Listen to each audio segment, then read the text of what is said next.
নমস্কার বন্ধুরা, ঐশীর মার রান্নাঘরে আপনাদের সবাইকে আরও একটি নতুন ভিডিও দেখার জন্য স্বাগত। আমার আজকের আয়োজনে রয়েছে পারফেক্ট নরম তুলতুলে নান রুটি। আমাদের মধ্যে অনেকেই এই নান রুটি খেতে পছন্দ করি, তবে বাড়িতে কিভাবে খুব সহজে নরম তুলতুলে পারফেক্ট নান রুটি বানিয়ে নেবেন সেই রেসিপিটাই আজকে আপনাদের সঙ্গে শেয়ার করব। আশা করছি আজকের রেসিপিটা প্রথম থেকে শেষ পর্যন্ত দেখলে একদম পারফেক্ট নান রুটি বাড়িতে খুব সহজে বানিয়ে নিতে পারবেন। তাহলে অবশ্যই ভিডিওটা কোথাও স্কিপ না করে প্রথম থেকে শেষ পর্যন্ত দেখতে থাকুন। তাহলে চলুন রেসিপিটা দেখে নেওয়া যাক। প্রথমেই একটা মিক্সিং বোলের মধ্যে নিয়ে নিচ্ছি 1 কাপ পরিমাণ লিকুইড দুধ। দুধটা উষ্ণ গরম থাকতে হবে। এর মধ্যে দিচ্ছি স্বাদ অনুযায়ী চিনি, 1 টিস্পুন মতো। এখানে নিয়েছি ইনস্ট্যান্ট ইস্ট। এটা যে কোনো বড় মুদিখানার দোকানেই আপনারা পেয়ে যাবেন খুব সহজেই। এটা 1 চামচ দিলাম। তার সাথে দেব স্বাদ অনুযায়ী লবণ। আমি এখানে হাফ টিস্পুন মতো লবণ নিয়েছি। এবার এই সমস্ত উপকরণগুলো একবার ভালো করে দুধের সাথে মিশিয়ে নেব।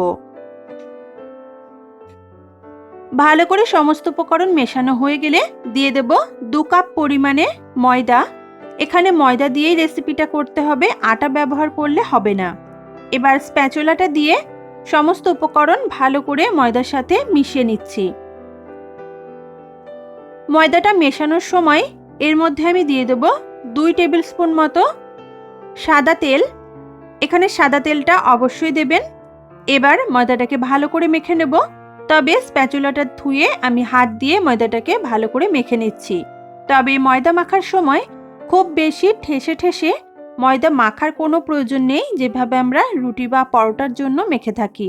খুবই আলতো হাতে ময়দাটাকে একত্রিত হয়ে আসা পর্যন্ত মেখে নিতে হবে।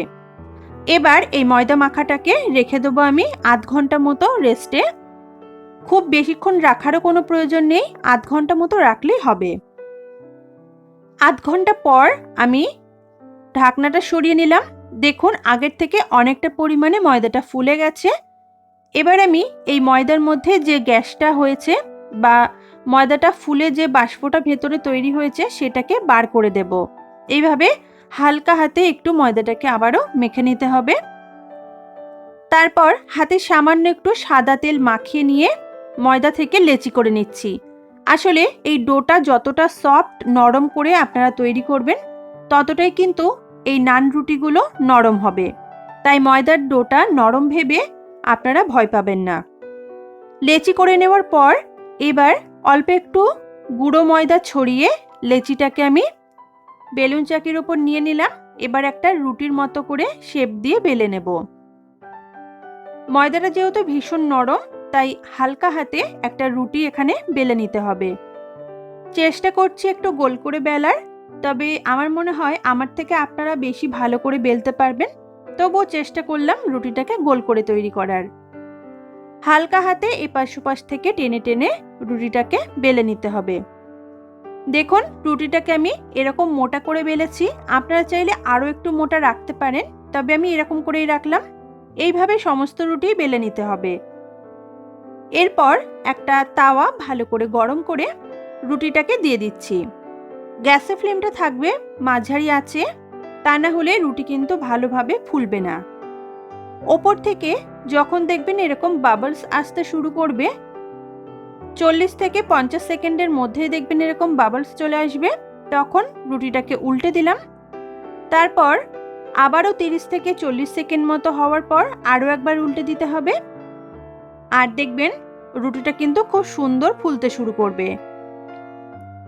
ময়দার ডোটা যদি পারফেক্টভাবে মাখা হয় তাহলে প্রত্যেকটা রুটি কিন্তু এরকম ফুলকো ফুলকো তৈরি হবে।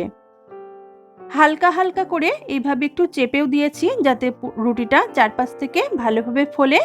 তারপর এরকম কালার আসা পর্যন্ত এটাকে ভেজে তুলে নিচ্ছি। সমস্ত রুটিগুলোই এই একই রকমভাবে ভেজে নিয়েছি। এবারে একটা বাটিতে আমি অল্প একটু গলানো ঘি নিয়েছি আর তার মধ্যে দিয়ে দিলাম কিছুটা ধনেপাতা কুচি। এবার ব্রাশে করে এই ঘি আর ধনেপাতাটা রুটির ওপর দিয়ে আমি ব্রাশ করে দিচ্ছি ভালোভাবে। আপনারা চাইলে ঘিয়ের পরিবর্তে বাটারও ব্যবহার করতে পারেন, তাতে কিন্তু বেশি স্বাদ হবে। তবে আমার বাটারের টেস্টটা অতটা ভালো লাগে না, তাই আমি এখানে ঘিটাই ব্যবহার করলাম। দেখুন সবকটা রুটির মধ্যেই এপিটোপিটে আমি ঘিটাকে লাগিয়ে নিয়েছি। রুটিটা কতটা সফট রয়েছে আশা করছি আপনারা দেখেই বুঝতে পারছেন, একদম হাতের মুঠোর মধ্যে চলে আসছে। আর রুটিগুলো বানিয়ে আপনারা রেখে দিলে পরের দিনও কিন্তু এরকমই নরম থাকবে। বাড়িতে একবার রেসিপিটা ট্রাই করুন। আর রেসিপিটা ট্রাই করার পর আপনাদের কেমন লাগলো অবশ্যই কমেন্ট করে জানাবেন। রেসিপিটা যদি ভালো লাগে তাহলে অবশ্যই ভিডিওতে একটা লাইক করে চ্যানেলটিকে সাবস্ক্রাইব করে নেওয়ার অনুরোধ রইল। দেখা হবে আপনাদের সঙ্গে আবারও পরের দিন নতুন কোনো রান্না নিয়ে। ততক্ষণের জন্য সবাই খুব ভালো থাকবেন, সুস্থ থাকবেন। আজকের মতো টাটা।